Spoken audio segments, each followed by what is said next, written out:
Top of the morning, fight fans. This is Kurt DeVille with Counterpunchboxingnews, and I have some news concerning Oleksandr Gvozdyk. Oleksandr Gvozdyk, of course, he retires from the sport of boxing about a week ago, and by popular demand, I'm giving my thoughts, and I want to talk about Mr. Gvozdyk. You know, Oleksandr Gvozdyk, he was a Ukrainian fighter. He came out of the golden age of the Ukrainian movement with Oleksandr Usyk, of course, Vasyl Lomachenko, high tech, and he, joined that elite circle of fighters.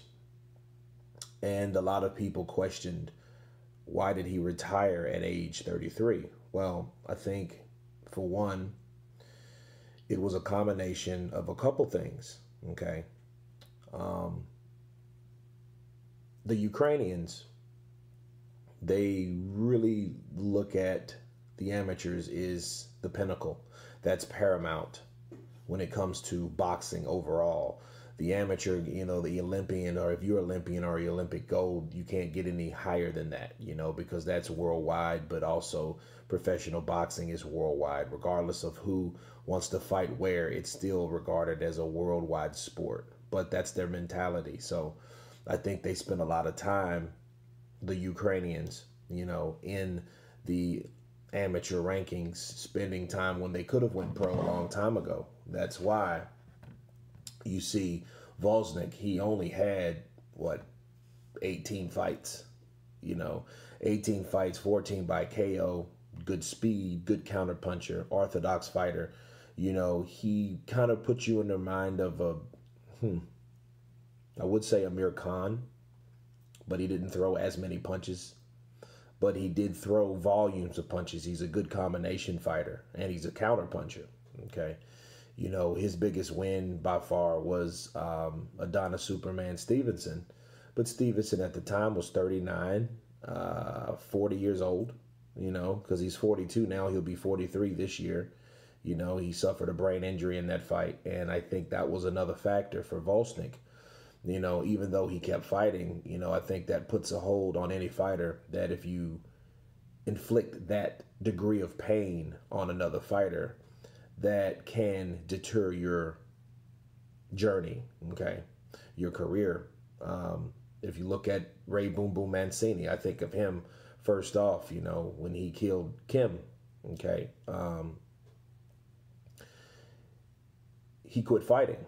So I think that was maybe a hang-up that was bothering him, because, if you just want to win, you don't expect to go in there and alter a man's life. But that's the sport they have. That's the sport. The sport that I love, that I hate so much. It's one of those things. It's a 50-50. It's a yin and yang. So I think that could have been a factor for Gvozdyk. But he kept fighting after that, and that was, Daldu in Gombu, he took him out in 5 rounds. So that was a good win, and that was March of 2019, and I think the Beterbiev fight really did it for him, okay, because his defense in that fight helped him as far as it could only help him, okay. When the exchanges started to occur with him and Beterbiev, or Beterbiev, rather.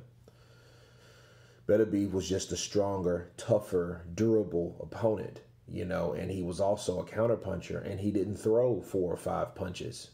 For every 4 or 5, Beterbiev threw maybe 2 or 3, but they were in between his punches, Gvozdyk's punches. So Gvozdyk was a guy that he was aggressive.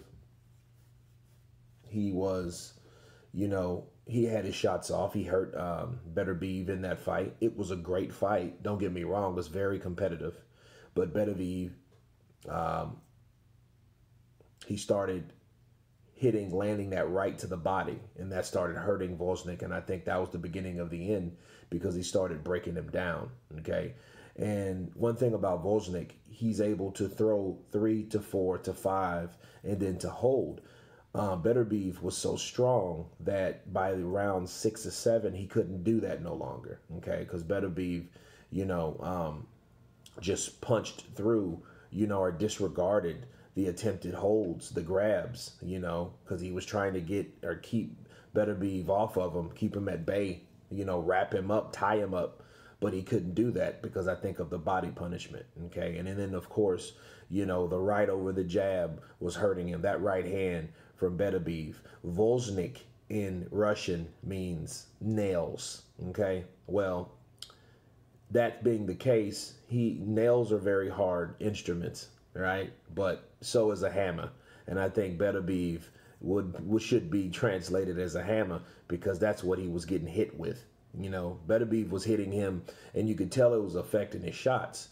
Gvozdyk was hitting Beterbiev, and he hurt Beterbiev with some punches, but you could tell his punching power wasn't that. And we could also tell, if you compare that to the Superman Stevenson fight, he hit Stevenson with multiple punches. Stevenson, for a while, that 40-year-old old warrior, was taking too many shots.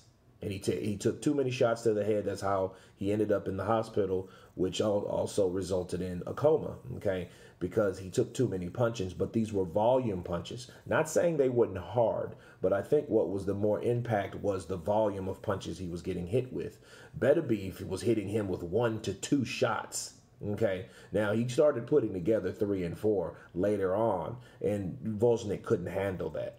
Okay, and he was dropped 3 times that fight, just broken down. A lot of those times he went down, they ruled it a slip, but they were because of the punching power of Arthur Beterbiev. Okay, the hammer, I call him now. So I think because of that, the way he lost, none of the other classmates or his Ukrainian brothers, they never got beat like that. Okay, and I think it was a combination of the Stevenson, injury on top of being with a tough opponent with Arthur Beterbiev. And you think about it, the guy's 15-0 with 15 knockouts. He doesn't know any other way but to knock you out. He's like a machine. He goes in there and he does his job, and he did his job. He mauled Gvozdyk. He showed Gvozdyk that he was relentless, and Gvozdyk was skilled, had speed, because I think he was a little faster rather than Beterbiev. But at the end of the day, Beterbiev caught up with him, took him out. And him giving a good account of himself, I don't think he liked the beating, because I don't think he went through I know he hasn't been through a fight like that ever. And Adonis hit him with some good shots early on. Okay, Gvozdyk, one thing about him, he has stamina. Okay, stamina, speed, endurance, he has that. But with Beterbiev was a different beast, and he figured, well, hey, if it gets any worse than this, I'm not continuing the fight. And I think for those reasons, he's getting out of the sport. Okay, but the good thing is, I think he learned a lot from Adonis Stevenson, that he didn't want to be 40 years old and get beat up by a younger guy like himself, and because at the time I think he was 30, 31.